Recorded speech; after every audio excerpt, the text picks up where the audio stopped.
All right, ladies and gentlemen. So here's a quick little short video about the monarchies of the era of the Renaissance, pre 1648 or so. Okay, just a little introduction to it. We'll hit more of this as we get into the Reformation, probably next week. Okay, but talking about a medieval monarch. Okay, we think of a medieval monarch being this feudal lord leader kind of guy, right? Okay, old kings prior to the Renaissance got their power in feudalism.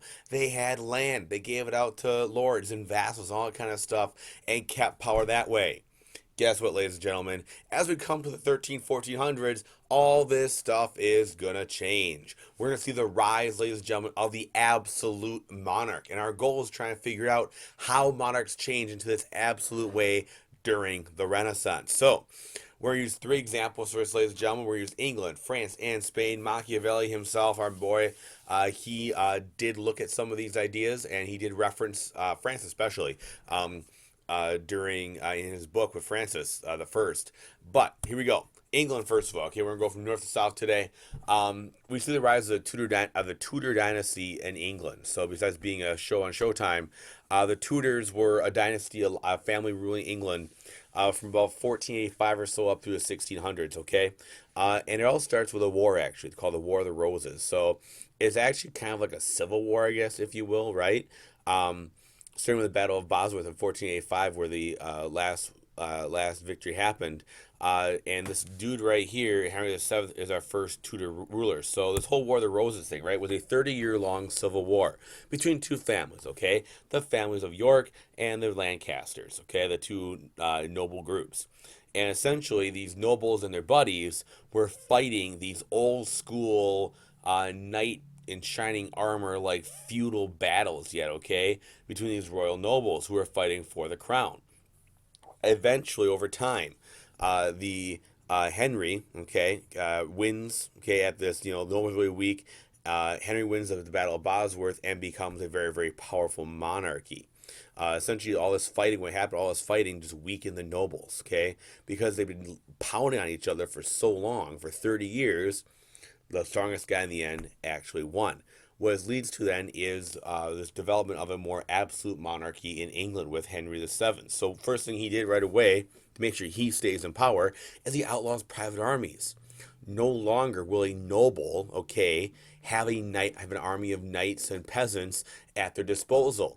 The only army now is the royal army, in which the nobles serve. Big change, right? Okay, that way the nobles have no military and can't get rid of Henry. Smart dude, okay? The other way he keeps the nobles in check is by putting them on trial. And he actually, honest to God, uses, well, the fear of God to make this happen. Henry made this thing called the Star Chamber. The Star Chamber is seen in this image just sketched down here, okay? It was this room, okay? Not much in it, nothing spectacular, except for on the ceiling, he had painted all the stars. And the goal here was to help maintain peace, okay? Whenever a noble got out of control, was trying to, kind of take power, cause trouble, he would put them on trial in the Star Chamber. And the reason the stars were there is that was to be as if you were being judged by God directly. Now, there was no jury. Torture was involved. And the Star Chamber kind of forced, if you will, or highly encouraged at least, nobles to kind of fall in line and not make trouble for Henry VII. And he used the Star Chamber to his advantage. Now, one of the things about Henry is that while the old medieval monarchs made buddies with the nobles, he didn't. He made buddies with the middle class. What do you think? Are you thinking? Are you thinking? That's right, ladies and gentlemen. Like in Italy, the middle class is the new money group, right? These are the traders, the merchants, all kind of stuff that are making money. Instead of being about land now, it's about the almighty, well, in this case, British pound, where they have the money and they can use that money then to run the country. He was a smart guy. I mean, he didn't fight a lot of wars. Why? Wars cost money. He didn't spend recklessly and waste money on all this different stuff, except for, a Star Chamber. With Henry VII, when he eventually passes away and his son Henry VIII takes over, he kind of continues that Tudor line. We'll talk more about Henry VIII during Reformation because a lot of his big changes happen there.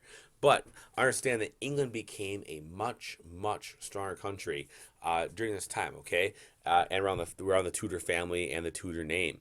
And we'll get more into that when we get into both the Commercial Revolution as well as the Reformation. Okay, so we're move away from England. We're move a little south here, and we're gonna go over to France. Okay, and the group we have in France are called the Valois. The Valois was a dynasty of rulers that led France during the Hundred Years' War, which, by the way, lasted 116 years, and France did win. And that war essentially reestablished this monarchy. Okay, this group that was from 1328 up until 1589. This one family being in charge of France. So our most famous king of this time is this very handsome dude right here called Louis the 11th. He had a nickname of the Spider King, and no, it's not because he looked like a spider, though I do see a resemblance. He was known for, once again, trying to control his nobles. Okay, and his nobles at his court, so around his throne and stuff, the nobles aren't hanging out by him. He was known for being very devious, very cunning. He was definitely a fox in the Machiavelli world. He had plots and he was spying on people, lots of intrigue, trying to keep tabs on everybody at his court. And because of his deceitful nature, they nicknamed him the Spider King. Now, that's how he controls nobles, through his network of spies and plots and stuff. The other thing he did was he tried to find a way to increase France. Now, here's a problem. You can fight wars, which he did do, okay? But the other way he did it was through marriage. Remember, marriage is not about love at this point, ladies and gentlemen. Marriage is an economic contract. So he would take his kids and his relatives and have them marry off from other families and then add that land to France. And so that's how he actually, expanded France, was through marriages and inheritances and all those kind of things. Smart man, we think about it, okay? The other thing was that he had a royal army, okay? Not a noble army, not an army of nobles that was like the old feudal armies where they had to come fight for the king. No, instead he had a royal army, and he would then use it to put down the noble armies, because the royal army only answered to the Spider King and to nobody else, okay? Just like Henry VII, he kept very, very close ties with that middle class. Okay, he kept very, very close ties to them, especially with that new merchant class, you will, so that he would have that money there. What's really funny is that essentially people of France said, "Here, rule us." It's kind of what you think about, right? The Estates General is the French legislature. Okay, it's three sets: it's nobles, the clergy, and the peasants. And essentially, they voted and said, "Hey, listen, you know what? We're going to let you take over and we'll let you run everything." And they said that they could raise taxes, no other input, they could do whatever they want to do. And basically, France said, "Here, king, rule us," because he was King Louis. Another thing we see in France is that the French kings, the Valois kings, had power over the clergy.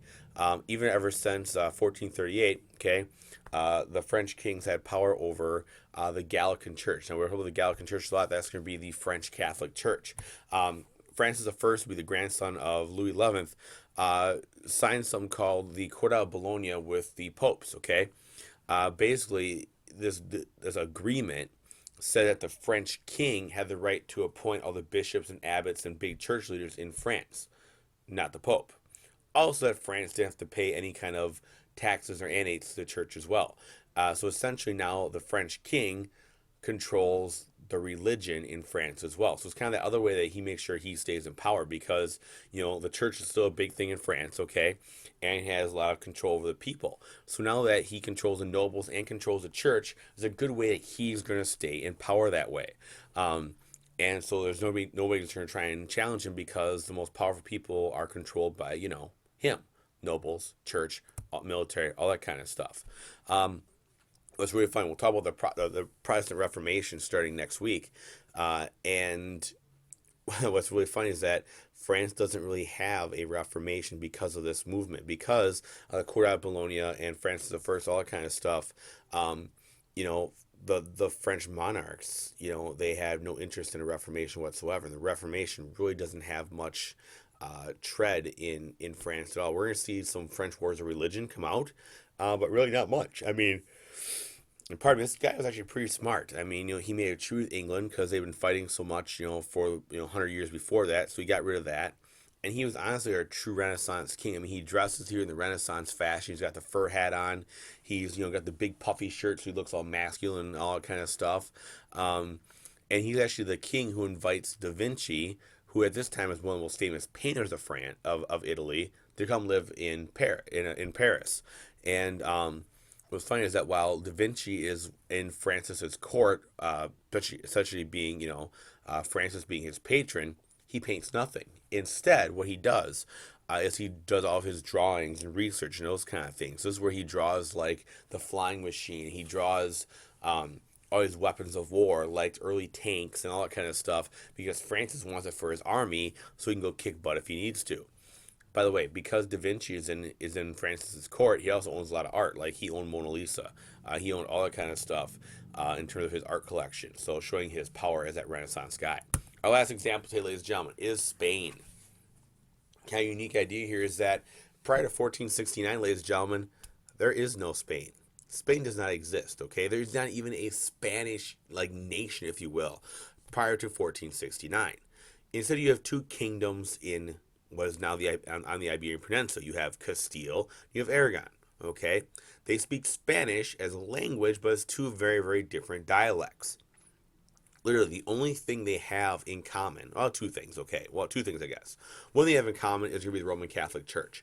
Both Castile and Aragon are very, very Catholic and very devout. The other thing is they want to take back this Iberian Peninsula from people who are not Catholic, and they call it the Reconquista, essentially the reconquering of the Iberian Peninsula for the Catholic Church. At least they call it reconquering.